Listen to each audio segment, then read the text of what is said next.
கிடைச்சது. ரொம்ப சந்தோஷமாக இருக்குது. அதுவும் குறிப்பாக திருவிழாக்கு போய் அங்கே கிடைச்சே இது எல்லாருக்கும் இந்த பாக்கியமாக கிடைக்கும் தெரியுமா? எனக்கு கிடைச்சிருக்கு. ரொம்ப ஆனந்தம். இன்னைக்கு என்ன நாள் உங்களுக்கு தெரியும் இல்லையா? என்ன நாள்? எத்தனை வருஷத்துக்கு அப்புறம் நடக்குது? இவ்வளோ விஷயம் தெரிஞ்சுருக்கீங்க. இதுக்கே உங்களுக்கு எல்லாருக்கும் வாழ்த்துக்கள். ராமருடைய அனுகிரகம் பூரணமாக உங்களுக்கு கிடைக்கும். ரொம்ப நீண்ட போராட்டத்துக்கு அப்புறம் அந்த கோயில் கும்பாபிஷேகம் நடந்திருக்கு. அடியில் கூட அழைப்பு வருது. நான் போல நம்ம மார்ச் மாதம் போகிறதுனால நம்ம இந்த வாட்டி போகலை.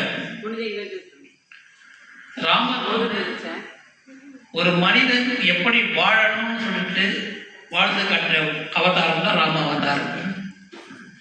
तमिल ओके ओके हिंदी में बात करेंगे. हिंदी में बात करेंगे.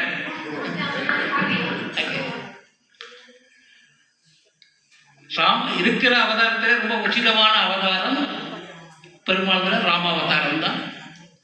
ஒரு மனிதன் எப்படி வாழணுன்றதுக்கு வாழ்ந்து காட்டின ஒரு அவதார புருஷன். பெருமாளுக்கு பிரசிதமான அவதாரம் 10, மொத்த அவதாரம் 22. அதில் ராமாவதாரம் தான் ரொம்ப சிரேஷ்டம். அந்த ராமர் எப்படி வாழ்ந்தாரோ ஒருவனுக்கு ஒருத்தின்ற ஒரு பாலிசியோடு இன்னைக்கு எத்தனை பேர் வாழ்றாங்கன்னு தெரியல. இருந்தாலும் அப்படிதான் வாழணும். அதுதான் ஒரு முறை. அப்போதான் குடும்பம் நல்லா இருக்குன்றதுக்கோசரம் அவர் அது மாதிரி வாழ்ந்து காட்டினார்.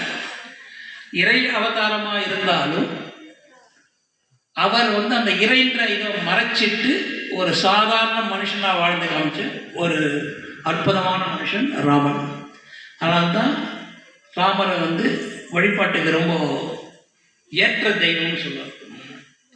அதுக்கப்புறம் ராமருக்கு நிறைய பேர் துணையாக வந்தாங்க. நம்ம அவங்களாம் எடுத்துட்டாலும் ராமர் தான் மிகவும் ஏற்றமான ஒரு தெய்வம். ராமர் ஒரு நமக்கு ஒரு தெய்வமாக நம்ம பார்க்குறோம். தசரனுடைய பையனாக பார்க்குறோம், சக்கரவர்த்தி திருமகனாக பார்க்குறோம். ஆனால் அவன் ஞானத்தில் ரொம்ப சிறப்பாக இருந்தவர். சாஸ்திரம் சொல்றது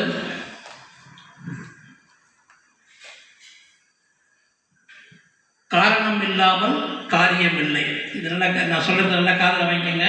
நம்ம லைஃபுக்கு